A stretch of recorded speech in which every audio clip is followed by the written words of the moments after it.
दोस्तों, दुनिया भर में जितने भी अपराधी अभी तक कानून के चंगुल से दूर है, उसमें दाऊद इब्राहिम का नाम सबसे पहले लिया जाता है। दाऊद एक ऐसा माफिया है जो पिछले 40 से भी ज़्यादा सालों से अपराध की दुनिया में एक्टिव है और दुनिया भर के कई देशों में उसके लोग फैले हुए हैं। 80 के दशक के आखिरी सालों में वह भारत से भागकर दुबई पहुंचा था और अब वह कराची में ISI के संरक्षण में रह रहा है।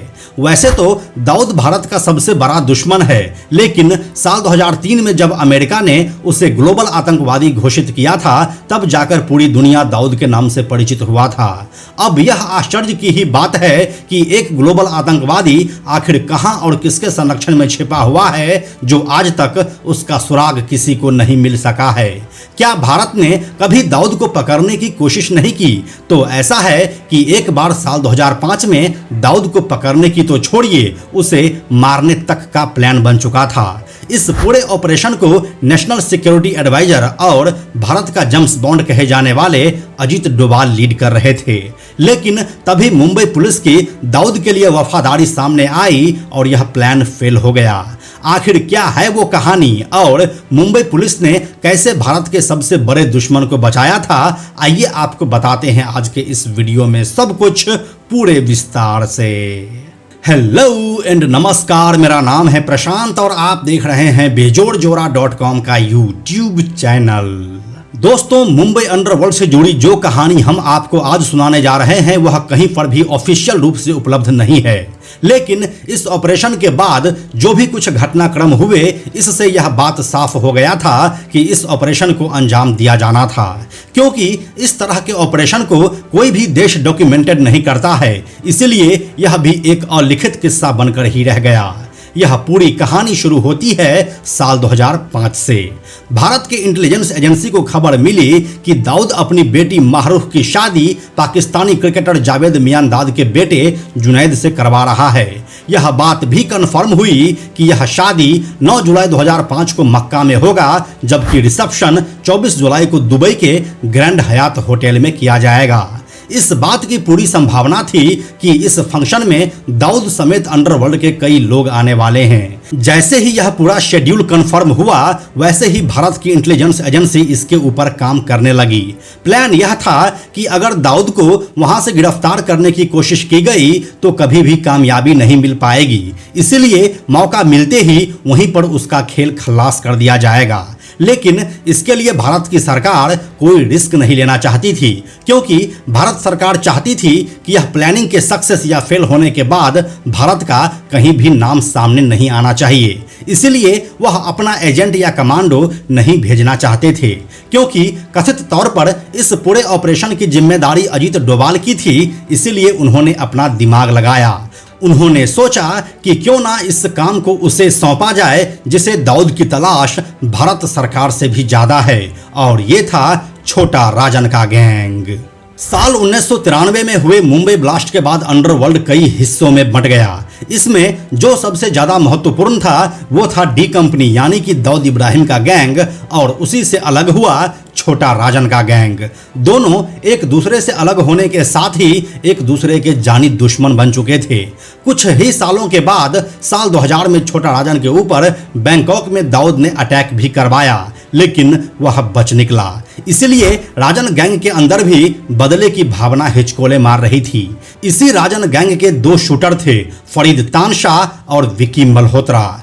ये दोनों हालांकि मुंबई पुलिस के लिस्ट में वांटेड थे, लेकिन भारत में ही रह रहे थे। जब अजीत डोभाल को इन दोनों के बारे में पता चला तो उन दोनों को ढूंढा गया और इस काम की ब्रीफिंग दी गई। राजन के गुर्गे भला दाऊद को मारने से कैसे पीछे रह सकते थे, भले ही उसकी कीमत जो भी हो। अजीत डोभाल ने जैसा प्लान किया था वैसा ही हुआ, और अब विकी मल्होत्रा और फरीद तानशाह दोनों ही इस काम को करने के लिए हंसी खुशी राजी हो गए। जब इन दोनों ने हाँ कर दिया तो इसके बाद शुरू हुआ आगे की प्रोसेसिंग। इन दोनों को अजीत डोभाल के नेतृत्व में स्पेशल ट्रेनिंग दी गई और वहां पर हालातों से कैसे निपटना है इसके बारे में भी विस्तार से बताया गया। साथ ही इन दोनों को दुबई में भी असिस्ट करने के लिए एक टीम को तैयार किया गया। दोनों अब इस काम को अंजाम देने के लिए तैयार बैठे थे और अब इंतजार था उस दिन का जब ये दोनों टूरिस्ट बनकर दुबई के लिए टेक ऑफ करने वाले थे। महीनों से चल रही इस ऑपरेशन की प्लानिंग गिनती के लोगों को ही थी, यहां तक कि डिपार्टमेंट के बड़े ऑफिसरों को भी इसकी जानकारी नहीं थी। लेकिन डिपार्टमेंट में ही कोई गद्दार निकल गया और यह पूरा ऑपरेशन उस समय के मुंबई पुलिस क्राइम ब्रांच के डीसीपी धनंजय कमलाकर तक पहुंच गई। यह पूरा प्लानिंग अपना आखिरी रूप ले रहा था और जिस दिन अजीत डोभाल, विक्की मल्होत्रा और फरीद तानशाह को दिल्ली के 5 स्टार ग्रैंड हयात होटल में आखिरी ब्रीफिंग दे रहे थे, तभी मुंबई पुलिस क्राइम ब्रांच के डीसीपी धनंजय कमलाकर दिल्ली पहुंच गए। ऐसा बताया गया कि मुंबई पुलिस की खुफिया ब्रांच से यह सूचना मिली थी कि छोटा राजन गैंग के 2 आदमी दिल्ली में छुपे हुए हैं।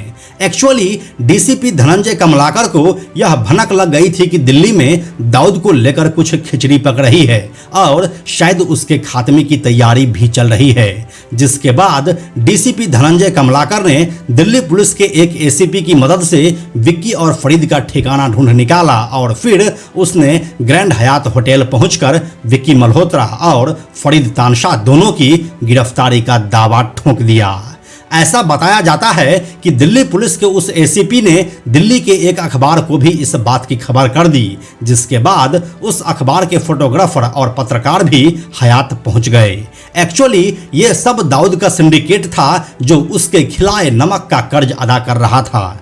जैसे ही ये सभी लोग उस होटल रूम के अंदर पहुंचे, अजीत डोभाल गुस्से से तिलमिला उठे थे। मुंबई पुलिस क्राइम ब्रांच के डीसीपी धनंजय कमलाकर नहीं माने और अजीत डोभाल भी उस क्रिटिकल मौके पर ज्यादा कुछ नहीं कर सके, क्योंकि सच में वे दोनों मुंबई पुलिस के लिए वांटेड था। लेकिन ये बात भी सच है कि कोई भी देश अपने खुफिया प्लान को ऐसे ही अंजाम देता है। इस समय तक इस अति गोपनीय योजना का पूरा प्लॉट बिगड़ चुका था। डीसीपी कमलाकर ने विक्की मल्होत्रा और फरीद तानशाह को गिरफ्तार कर लिया और दाऊद को खत्म करने की महीनों से चल रही पूरी योजना पर पानी फिर गया। दिल्ली में हुए इस घटना के बाद एजेंसी के अंदर खाने मचे बवाल पर मुंबई के तत्कालीन पुलिस कमिश्नर एएन राय ने जांच शुरू की। उस अंदरूनी जांच में मुंबई पुलिस के इंस्पेक्टर असलम मोमीन का नाम सामने आया। असलम मोमीन के कॉल रिकॉर्ड ने उसके डी कंपनी के साथ संपर्क का राज भी खोल दिया। यहां से यह भी कंफर्म हो गया कि दाऊद की पहुंच अभी तक मुंबई पुलिस में बनी हुई है और डिपार्टमेंट के कई लोग आज भी डी कंपनी से सैलरी उठाते हैं और उसे उसकी नमक का कर्ज भी अदा करते हैं। इस मामले की जांच हुई, लेकिन उतनी गहराई से नहीं जितनी गहराई से होनी चाहिए थी। इस जांच में मुंबई पुलिस के इंस्पेक्टर असलम मोमीन का जब डी कंपनी से सीधा कनेक्शन पाया गया तो उसे सस्पेंड कर दिया गया, लेकिन डीसीपी कमलाकर अपने पोस्ट पर बने रहे। हम अगर सूत्रों की माने तो यह आज तक राज ही बना हुआ है कि आखिर दिल्ली में चल रहे इस अति गोपनीय योजना की भनक मुंबई पुलिस को आखिर कैसे लगी। सूत्रों का मानना है कि कुछ कद्दावर लोगों को बचाने के लिए पूरे मामले को ठंडे बस्ते में डाल दिया गया, लेकिन इस घटना ने इतने साल बाद भी दाऊद की भारतीय एजेंसियों के बीच बने पहुंच को पूरी तरह से खोलकर रख दिया था। यह पूरी घटना कहीं पर रिकॉर्डेड नहीं है, लेकिन जब 11 जून 2011 को मुंबई में अंडरवर्ल्ड की खबर लिखने वाले मिड डे के पत्रकार जे.डे का मर्डर हुआ था, तब भी यही बात कही जा रही थी कि उन्हें डी कंपनी और मुंबई पुलिस के बीच चल रहे नेक्सस के बारे में एक ठोस खबर हाथ लगी है जिसे वह जल्दी ही लिखने वाले थे। लेकिन इससे पहले ही उन्हें गोली मार दिया गया और यह राज हमेशा के लिए राज बनकर ही रह गया।